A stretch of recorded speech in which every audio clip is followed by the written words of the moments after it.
Thank you so much. So introductions, I'm also not good with that, but let me give it a shot. My name is Chintan Gohel. I am a Kenyan. By profession, I'm an engineer, electrical. I work in a local factory. In my free time, I do quite a bit of photography and travel. And when I started out in photography, it was just about everything that I put my hands into. At some point, we had quite a few workshops from Nikon Kenya. And one of the workshops we did was on bird photography. And that's where my interest actually started in bird photography, because before then it was mostly landscapes and wildlife.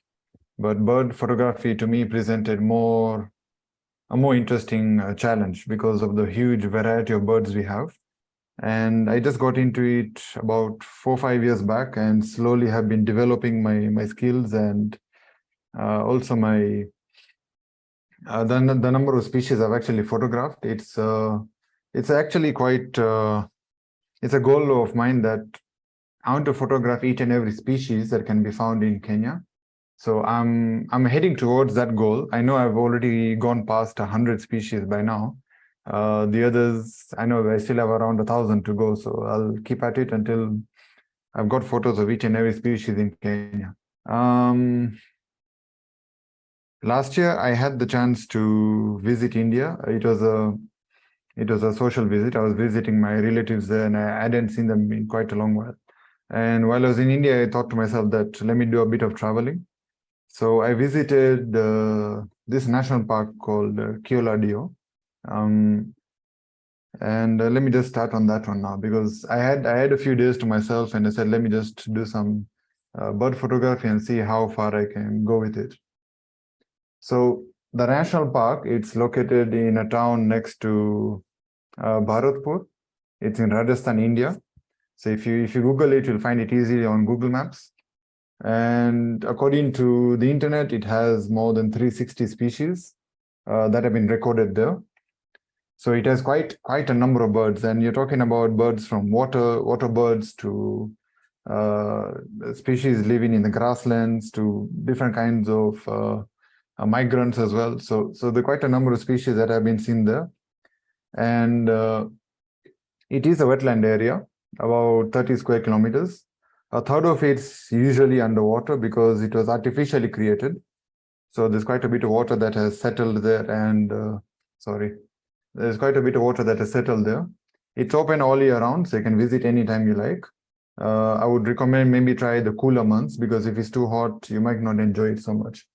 You can walk or cycle inside the park, or you can be driven around on a cycle. There are human-operated rickshaws. So you can sit at the back and someone drives you around or cycles you around.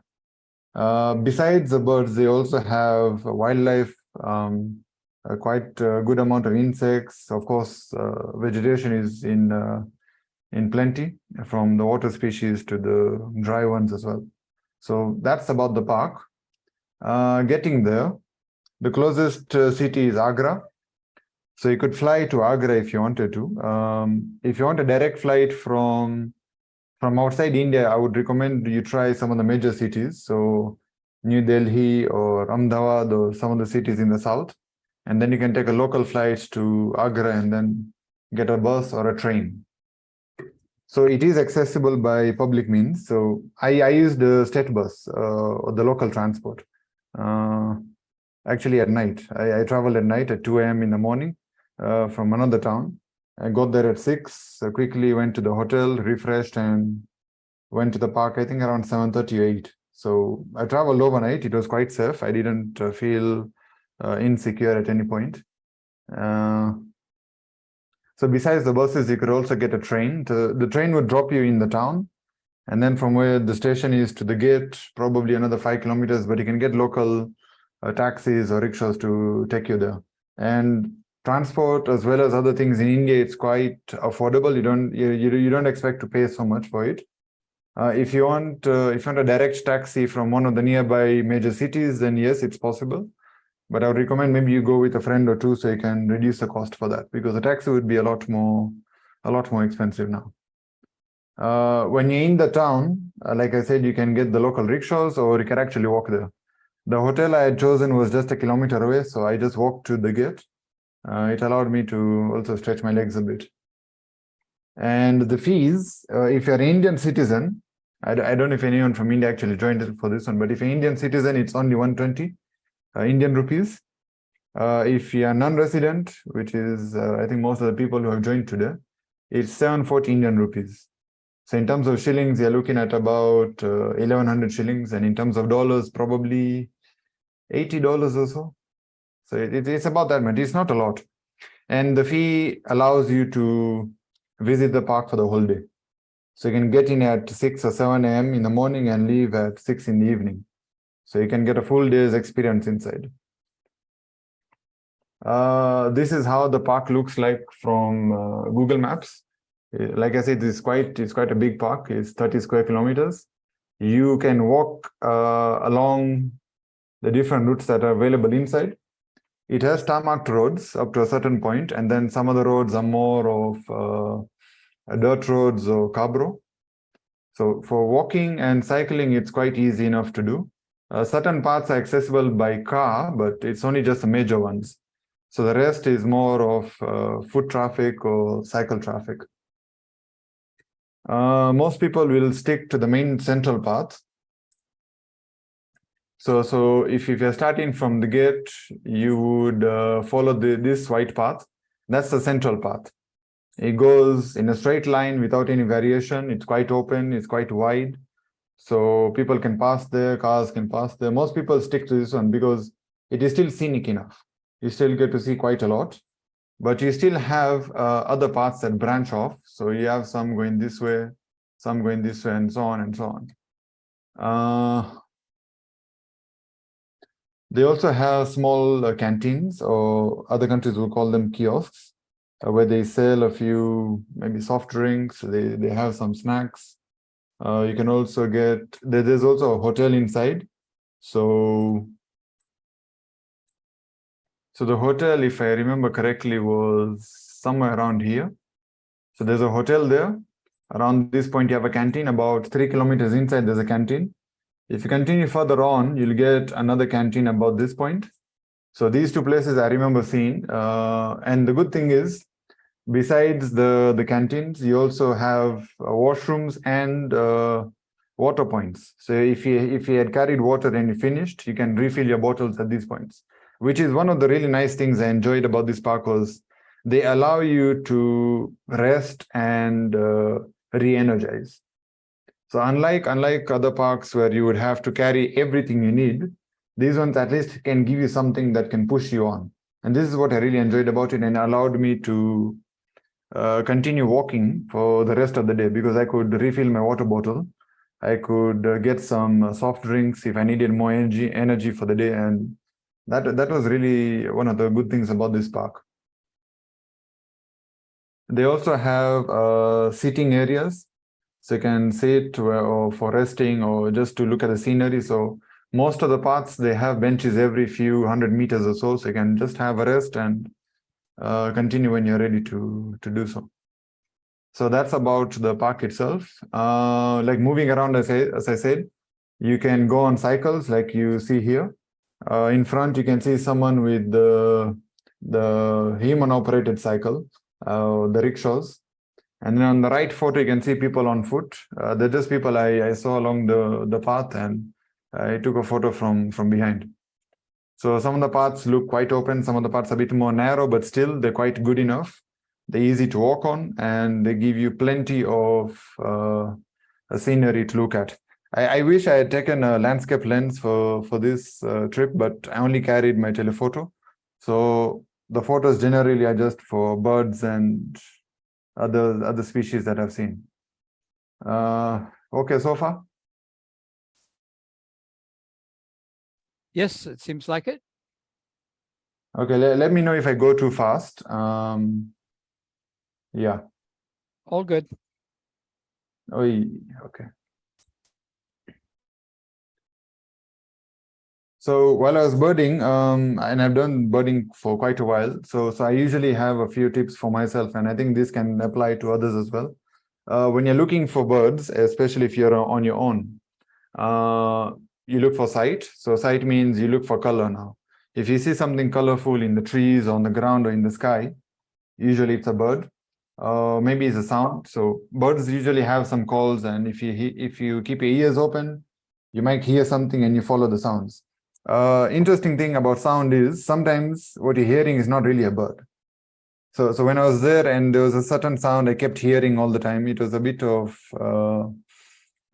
clicking sound, and I thought it must be a bird. And then when I traced the sound, it was actually some of the local squirrels. So the squirrels were sounding like birds. So that was really a distraction for me. It took some time for me to understand that the sound I'm hearing is not a bird, but it's a squirrel. You also look for motion in the environment. So if you see something moving, branches moving this way or that way, or there's something dull just moving around in the trees, that could also be a bird moving around. You can also look for the outline of the bird. For example, a silhouette. So if the sun is shining from behind, but you see something that looks like a bird, the outline of a bird from the tree line or from the grass line. And then if you're not alone, you have other people with you, then you see what is capturing their attention. Okay. So when I was there, some birds I saw just because 10, 20 people were looking at something, and I followed where they were looking, and I found some species I wouldn't have seen myself. Other times, the guides in the park would show us that there's a bird here hidden in this tree. And I'll show you 2, 3 of those that I saw just because the guides were able to show us where they were. So you also can use other people to help you out. One of the other tips for this park, and maybe others in general, is that use Google Maps. So you can download the map for that area as an offline map, and then use it to follow yourself or follow around. So if you know where you started from and you know where you're heading, you can easily find yourself back out. So when I was visiting this park, I wasn't afraid that I would get lost because I knew where I was and I knew where the gate was, so I could keep track for myself. When you're moving around, of course, just be patient, try to be silent. I tend to be quite loud when I'm moving around, so I scare quite a few birds that way, but I've tried to be silent and get some photos that way. Steadiness. So if you're taking photos and you're doing it handheld with a heavy telephoto, that steadiness really comes in handy. So practice really pushes you there. Stay sharp. Try to avoid any distractions. Keep your phone on maybe vibration mode or something, because you don't know where you're going to find your next sighting. The last thing I would say is if you're a photographer and you want to take photos, keep extra batteries, because you never know how intensive the session could be. And if you can't get extra batteries, but you have a modern camera, the mirrorless cameras, you can get a power bank and charge as you move around. So when I was doing the bird walks, and I did that for 2 days, 2 days continuously, from morning until evening, or morning until afternoon, I had a power bank with me. And the power bank was the only way I was charging my camera. So when I was not photographing the birds, I would switch off, keep it connected to the power bank so it would continuously charge. And then when I'm ready to do any photography, I would just disconnect and then use the camera. And the battery never went down by more than half. But I was able to take more than 1,400 photos each day, plus over 10 minutes of video. So the power bank really came in handy that time. It was charging my camera and my phone as well. So if you have a modern camera, power banks are quite useful. They can be lightweight, but give you enough power to continue pushing throughout the day. This was the route I was using when I was walking through. So the one on the left is the first day. I use the main route only, mostly, because I wasn't sure of the side routes. I just wanted to see what I'll see, what I get to experience on the main route. First day, I walked about 17 kilometers. And the next day, once I realized, okay, I've done the main route, let me try the side paths. So I went around some of the lakes and continued further on. That day I did about 25 kilometers on foot. So it was quite a bird walk for me, but I'm used to it because of the walking and all that. So So it was quite intensive, but as long as I was able to get my energy from the canteens and all that, I was able to push on until the end of the day. So there's quite a bit of walking. So if you can spend at least a week, 5 to 7 days a year, that would really be rewarding for you. I did only 2 days, and I wished I could have stayed longer because I only explored about 30% of the park. There's the rest that I did not get to see or experience. And if I do go back to India this year or next year, this is a place I'll just spend a whole week, just continuously moving around looking for new species. And the species I photographed, I was able to identify most of them. About 2-3 I haven't identified yet, but these are the ones I did. So 61 species in total. I used Merlin, the application for the phone, Merlin app. So I'll look at the photo I've taken and then compare with the ones I see there. If there's any that I couldn't identify through photo, then I would use the photo itself and I would upload to Merlin, and then it would give me a suggestion, and it looks like the right one. So that's identification I've gone with. So 61 species photographed across 2 days, maybe about 50 per day with a few overlapped. So in terms of birding experience, for me, this was the best I've had so far. Even in Kenya, when I've gone on bird walks with Nature Kenya and other groups, maybe I've photographed 20 to 25 species, but this one was really the best for me because I really went far. And I think next time I go, I'm hoping I can target 100. So this was quite a good number. So I'll show just a few of these, not all of them, because some photos are not that great. So I'll just show some of them, and I'll be commenting on them one by one. So I'll go alphabetically, starting with the black drongo. So now those in Kenya, we already have drongos locally. We have seen them in Nairobi and other parts of the country, and the species look similar, and that's why I knew this was a drongo. So when it came to identification, I knew what this was. I just needed to narrow it down to the exact name, and the names I'm using are for English, but Indian English. So Merlin app, it has the option for language. So I've chosen Indian English to show the names. So in this one, you can see the drongo on the left. It has captured a dragonfly and it's bitten the head off. It's eating the head, actually. I have a video of that, but I was too shaky, so I'm not going to show that one. And then on the right side is just front profile of that drongo. So you can see how the tail looks like. So drongos, they have this interesting tail patterns, either fishtail pattern or more squarish kind of feathers. So this one had this kind of feather arrangement. After this, we have blue-tailed bee-eater. So India, they do have bee-eaters, which was interesting because in Kenya, I've seen quite a few species, 3 or 4 of them at least, and the others that I've not seen yet. So I was surprised to see bee-eaters in India as well. So this was one of the ones I got to see. In the park, this was the only one I saw, but outside the park, in other states, I saw at least another species. We have the Brahmini starling. Now, this one is a fairly common bird in India, at least as far as the places I visited. It's common in the cities and the towns and the rural areas. So you could say it's become accustomed to human habitation. So at the canteens, when I was resting, the birds were coming around because of the food that was lying around. You know, people would throw some tidbits here and there, and some of the birds have become accustomed. So they would fly close and they would start eating. So this was one of the first photos I took, just from an angle. Then because I noticed they were not moving anywhere, so I got low onto the ground and took some eye level shots. So this is one of them. And I was able to really zoom in to capture the detail. You can see how the feather patterns are and everything. A Brahmini starling is because of you look at the pattern on the head, from the head going back.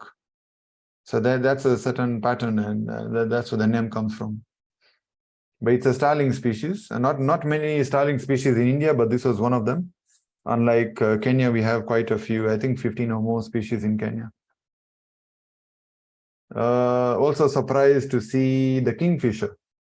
So India does have kingfisher species. Interestingly enough, I saw 3 species in the same day. So this was one of them, common kingfisher. The other one I'll show afterwards. And there's one more called the pied kingfisher. The same pied kingfisher that we also have in Kenya. And I knew it was a pied kingfisher because of the way it was hovering in the air when it was about to strike into the water. So it was just hovering in the air, and I remembered pied kingfisher, those are the ones that hover in the air. So the interesting seeing that one in India as well. So there's quite a few species that seem to be common between the two countries, even though we are split apart by the ocean. So common kingfisher. I did record a video on this one. It's shaky. It's hard holding a telephoto lens at the fullest, but I tried my best on this one.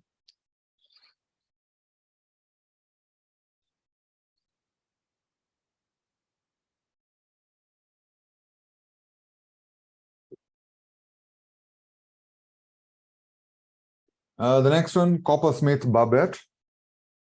This one I found, I was following some parakeets, and then I noticed something that had a different color scheme, and then I just followed it, and it was investigating something in the tree. So I don't know if it was a nest or is actually looking for some food, but it was there for some time, and I got some interesting photos of it. We also have barbets in Kenya, so it's interesting as well for this one. One of the few birds of prey I managed to photograph. I didn't find as many as I would have hoped for. I think when I was at the gate, the guides told me they can show me where the birds of prey are. But I told them, let me just walk around on myself and see what I'll find. So if I listened to them, maybe I could have found some more with them. But it's also good to explore on your own.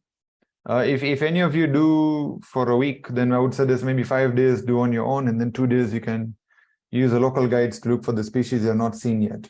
So this was one of the birds of prey I saw, a Eurasian hobby. Just got a few seconds with it, and then it was gone.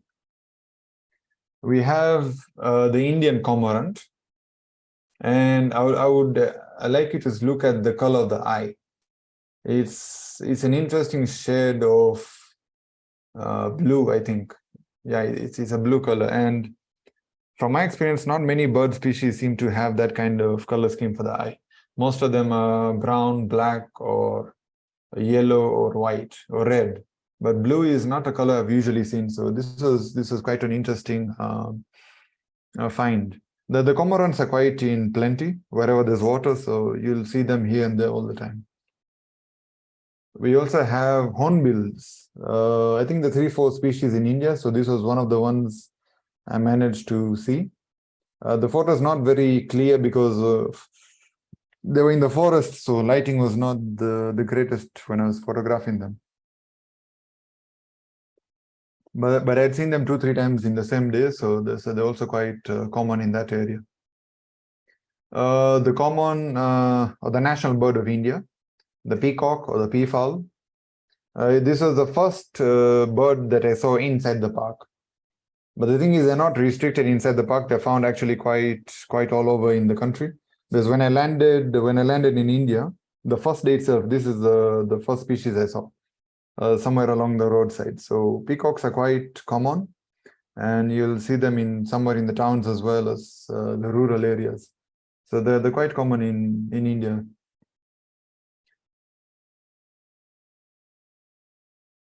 And one of the things about the park that you can try is, as much as you're photographing birds, you can also try doing some creative photography as well. So when I was there, I noticed the sun wouldn't set at the horizon level. It was setting more higher up.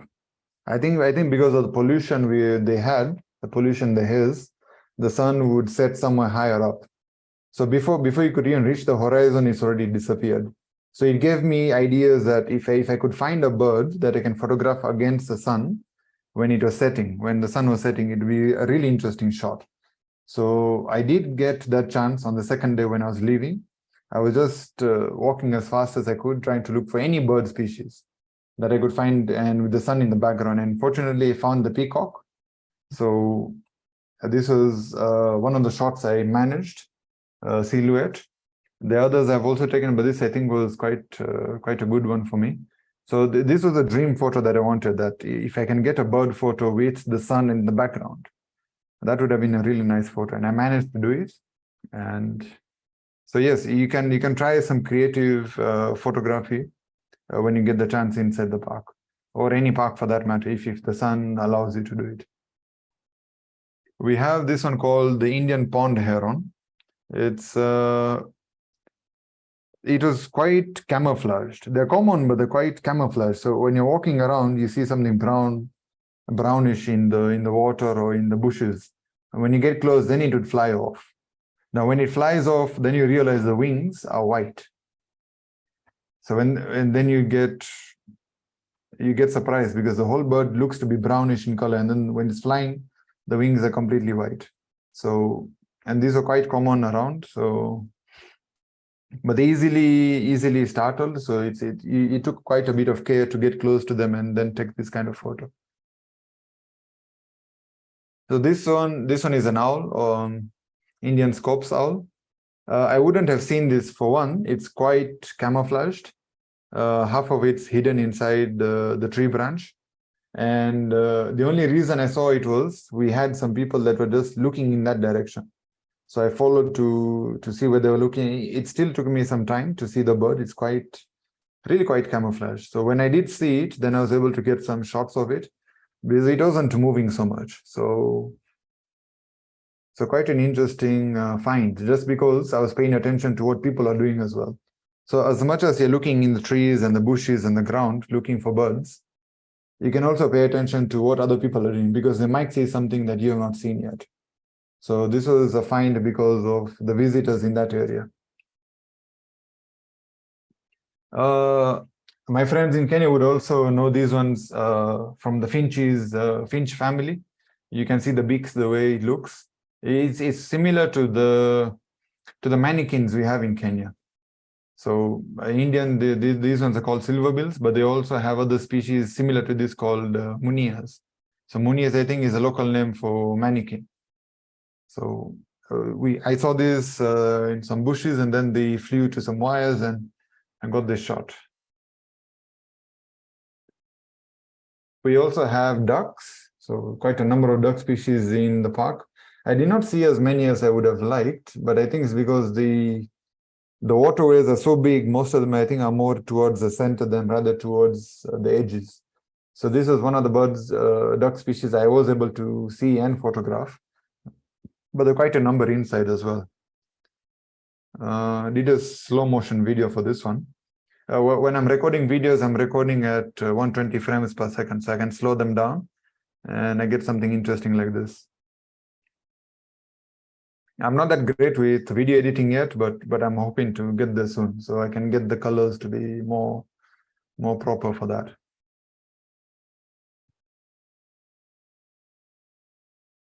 Nightjar species. So nightjars are quite difficult to see, especially during the daytime.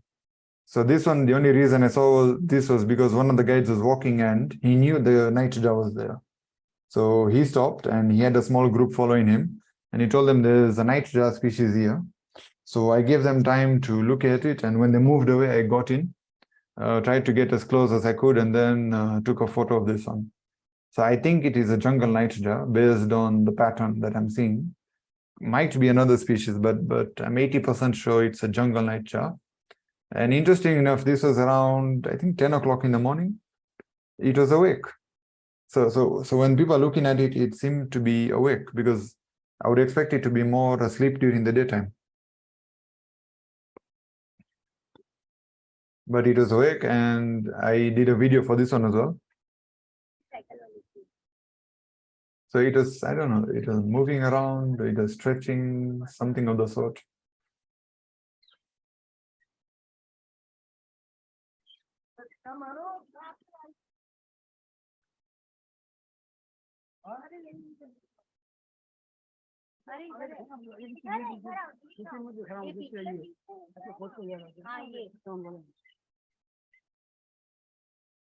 So the park was quite good for me when I was looking for species, and Interesting enough, I had not captured a nightjar in Kenya, not a proper photo. So this was my first good photo of a nightjar. We have another species of cormorant, and you'll notice the difference between this one and the other one. This one, the eye is black, and the size is also a bit smaller than the other one. The shape of the head is different as well. So they have more than one species of cormorant there. There's also the big one, forgotten the name, but they have the big cormorant as well. I did not see it when I was moving around. So they have this. One of the common species I found, the oriental darter. So it looks like a heron, but it's a bit different. And the neck is quite long and snake-like. Let me just show you some other photos. There were quite a number of them, sometimes even like 10 or 20 of them in the same area, in the same water body. And when the sun was out, they also did a bit of basking in the sun. So you get some interesting photos like this, where the wings are stretched apart and you can get the patterns from behind. If you remember, one of the tips I gave was you try to be silent and you try to be careful when you're moving around. So when I was moving around and there were some bushes I would come up to, I would try to slowly move around the bush to see, is there something behind it? Because if you just walk on straight like that without slowing down, the birds would get scared by the movement and they would fly off. So quite a number of birds I scared off just because I was not slowing down at any point. So when I noticed that it was happening like that, I said, let me just slow down a bit, tiptoe around the bush and see if there's anything I can get behind it. So the cormorants, the darter species, I was able to capture that way because they were just perching behind the bush along the water line. And I would just peep around and then slowly move the camera in position and then take a few photos that way. So I was able to get this close up, I think around 500 to 600 millimeters. And I did try with the sun setting, but it didn't really come out that well. But it's just an attempt with the sun in the background and then trying to get a silhouette photo.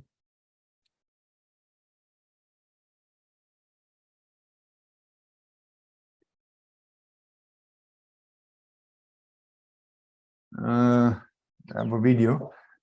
I've tried stabilizing this video using software, but it's still a bit of a work in progress.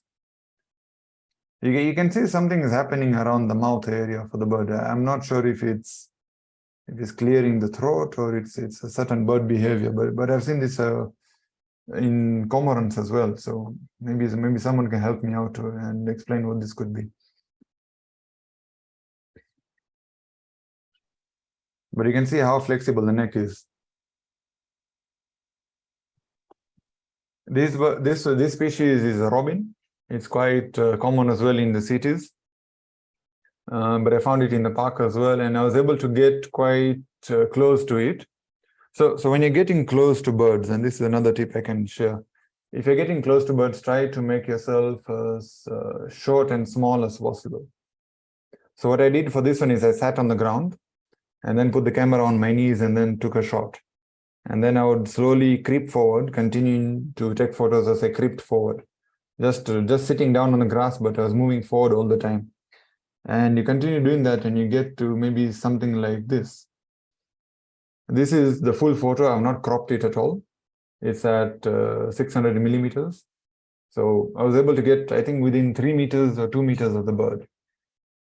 So if you want to get close to birds, don't approach them full on. Maybe try to reduce your size somehow, crouch or sit down on the ground and then try to get close to them. It makes them less afraid of you when you're getting close, and you can get interesting shots that way. We have stork species as well. Not the best photo because they're quite a distance from the shoreline, but I tried the best I could. It has a young one with it, and you can see the patterns look different for the young ones as well. In Kenya, we have a similar species called yellow-billed stork. So I think the patterns are almost the same, maybe just slight variation in the color scheme, but we have them in Kenya as well. Another species that I immediately realized was common to India was the bulbul. Now, Kenya, we have the common bulbul, and that one, the feathers at the bottom part of the bird, they're usually yellow. But in India, I saw they were red. And you can see the name also means, you also identifies them that way, a red-vented bulbul. But this is not the only species. They have another species as well inside. So this was one of the ones I saw. Just a different profile. You can still see where the red patchwork comes out. And you can see the pattern of the head as well, the identifying kind of feather patterns for the head for bulbuls.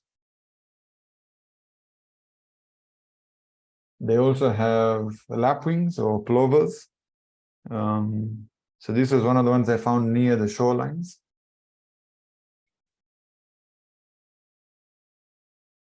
And a really common species is the parakeet, or specifically the rose-ringed parakeets.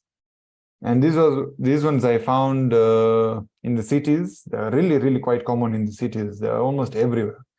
Incredibly noisy birds, but they're quite common in the cities. And I think some people even have bird feeders just specifically for the parakeets.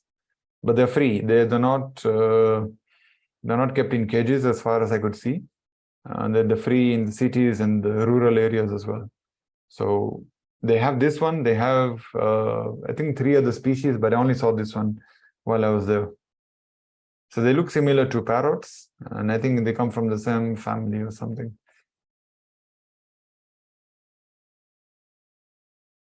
Another species of owl. This one I found because of a guide that I was following, and the guide seemed to know where these birds were nesting. So he went under the tree and then told us to look up, and then we saw them. So you look at the first one, it seems to be just waking up, but it's not ready to. The second one is just asleep, and the third one is already awake and is wondering who's peeping on them from below. So these ones, they're just in the trees up there. If you didn't know they were in the tree, you would have just passed the tree by, but the guide was following a certain route trying to get to this particular tree, and then he showed the people around.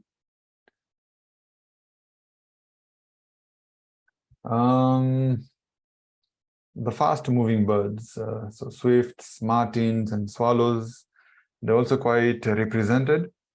I was able to get close to this one because they were on a tree almost just 3 meters high. So I was able to get close, and they kept flying up and down from the tree branches.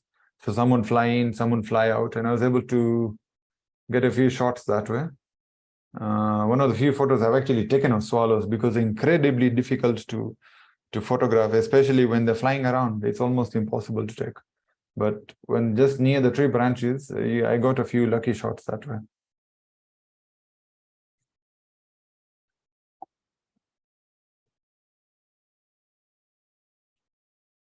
So the other species of kingfisher I saw that day, white-throated kingfisher.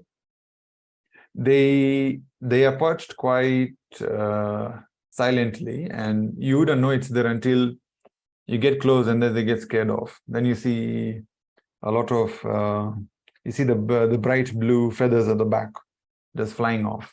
So then you realize there's a kingfisher just waiting here. But if you get lucky, you can get close to them and then get a shot like this one. The background was quite bright for this, so it took a bit of editing to just bring out the colors on the bird. I think, yeah, so that was the last bird species I wanted to show.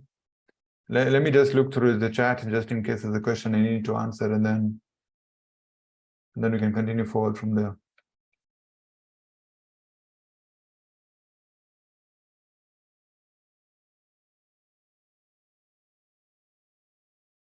Mary was asking about the price. Yeah, it's actually $18 about. Did a mistake on the conversion. Not even 18. It's actually much less than that. So it would be about maybe $8 or so actually.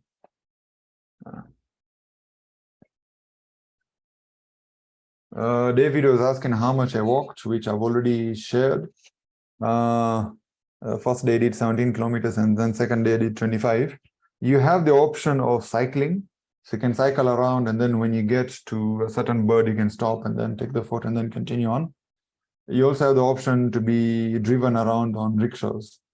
So someone can drive you around or cycle you around on rickshaws. And if you get the good cycles, they even tell you where the birds are, some of the unique species. So the cyclists also double as guides as well.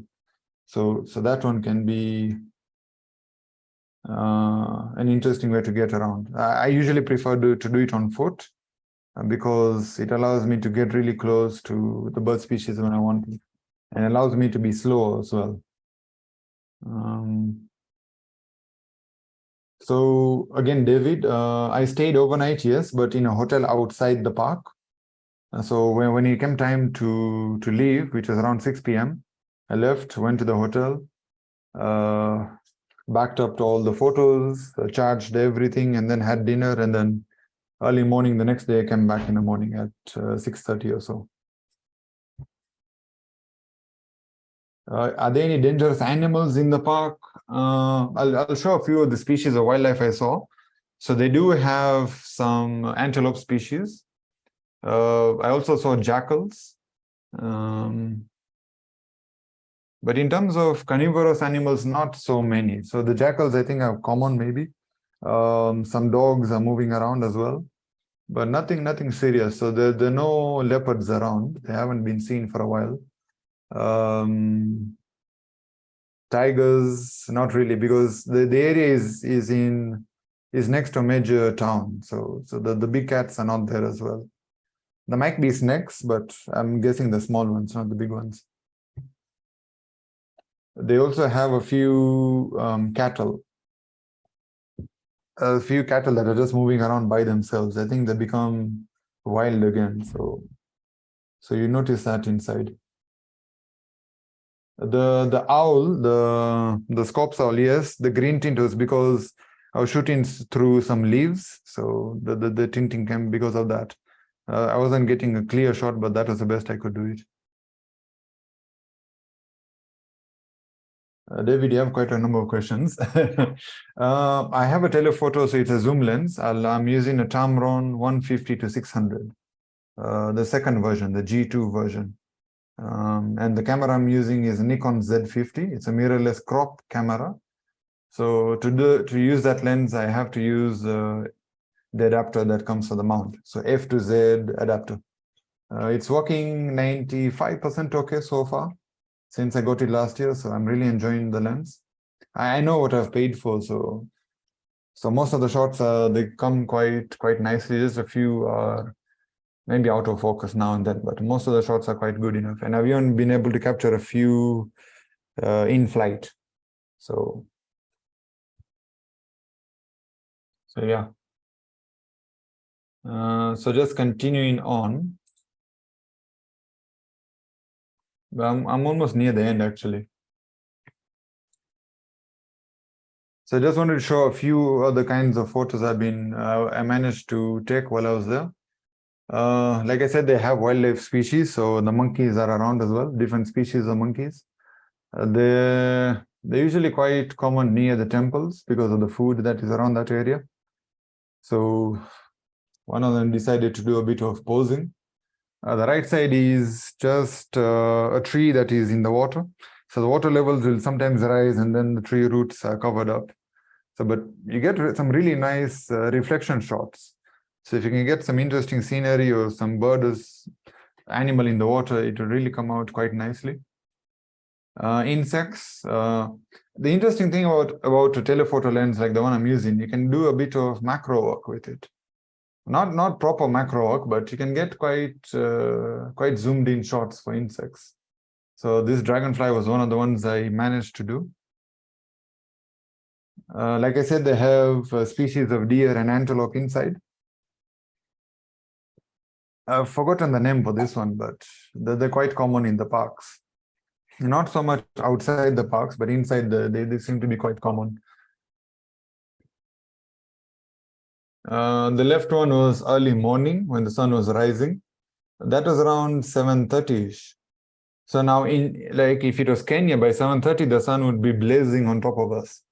And it will already start feeling hot. But when I was there, 7:30, the sun was at this level. There was still quite a bit of coolness in the air.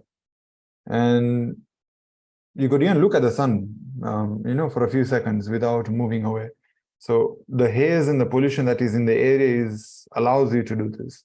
It's not a good thing, the pollution and all that, but you get some nice sun photos, sunrise or sunset photos when you're in the park or even in the cities actually. And on the right is one of the paths I was walking on seemed really, really scenic. The trees growing on the sides. I think they did this artificially because there are no trees growing in the middle. They're just growing on the sides. So the paths in themselves are quite nice and very scenic and very relaxing when you're walking through. And it also helps to reduce the sun you're getting because it can get quite hot during the daytime. So these ones were really helpful when I was moving around. There's another species of bird I was following, and then when I turned around and looked in the opposite direction, this I think is a sambar deer. It was just looking at me, and then I took a few photos of it when it was in the water. This was the only photo I managed of it head on because most of the time it was facing the other way around.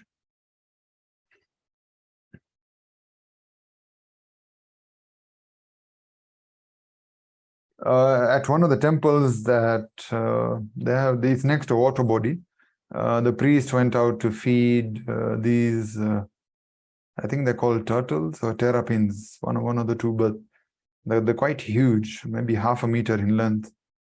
So they're in the water, and the priest was just feeding them something. So they came to the shoreline and they're eating. So something interesting. I didn't expect to see this, but it was inside the park at one of the temples. So you're photographing birds, you also find reptiles as well. And of course, the small ones, the squirrels that I was saying sound like birds, and then they're quite common everywhere. Even in the cities, they're quite common. So all over the trees, on the walls in the gardens, and some of them have become used to people. So you throw some food and they'll come and eat. You can get quite close to them, maybe even 1 meter, just 1 meter away. Insect species, yes. I'm not sure what this one was, some kind of beetle, I think, but it seemed to like the flowers. So,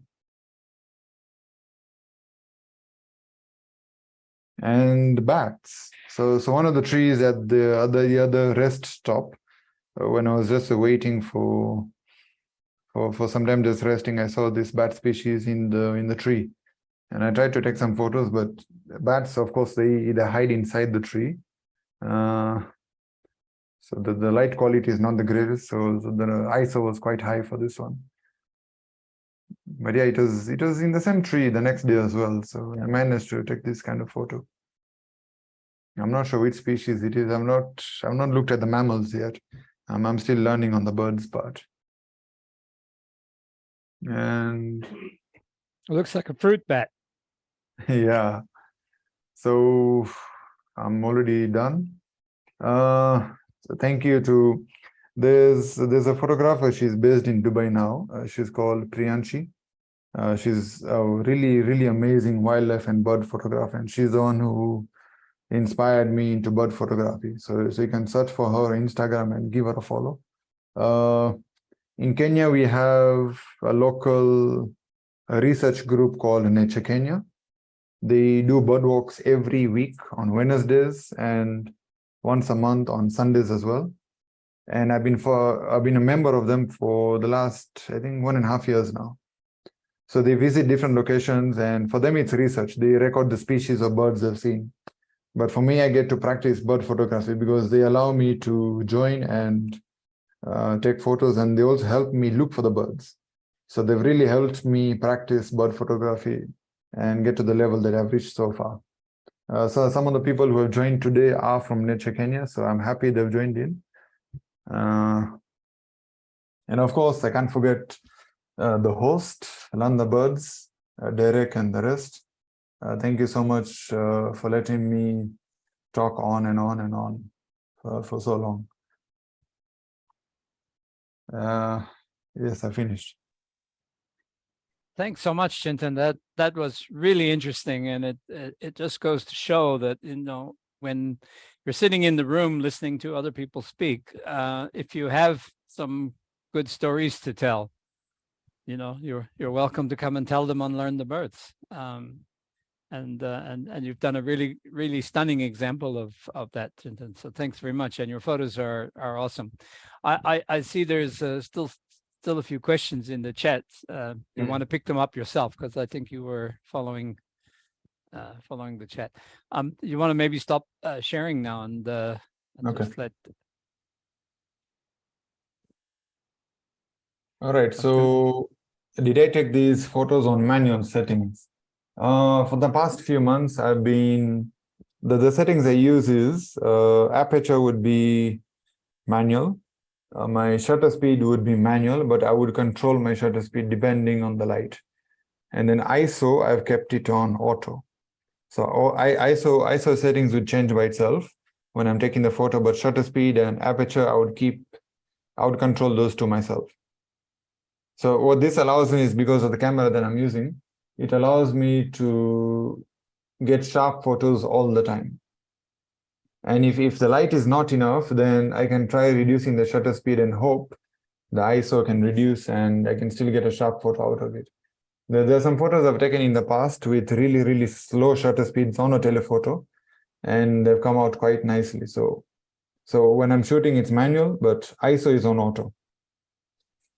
The other thing I would also comment on settings is that focus would be on continuous mode. So I'm using a Nikon camera, so it would be AFC, so continuous focus mode. And then for area, meaning which part of the scene am I focusing on, that one would be either 9-point autofocus, which then I can move the points around myself, or I might choose a single point if it's particularly a tricky subject to shoot. Somewhere within the branches, there's a bird that is sitting there and I really need to take a photo, then I'll try a single point. But usually I'm on 9-point. And then if it's birds in flight, those ones I would go to full area, because it's a bit tricky to use 9-point because they can move around quite rapidly in the frame. So that one I would keep in on auto area.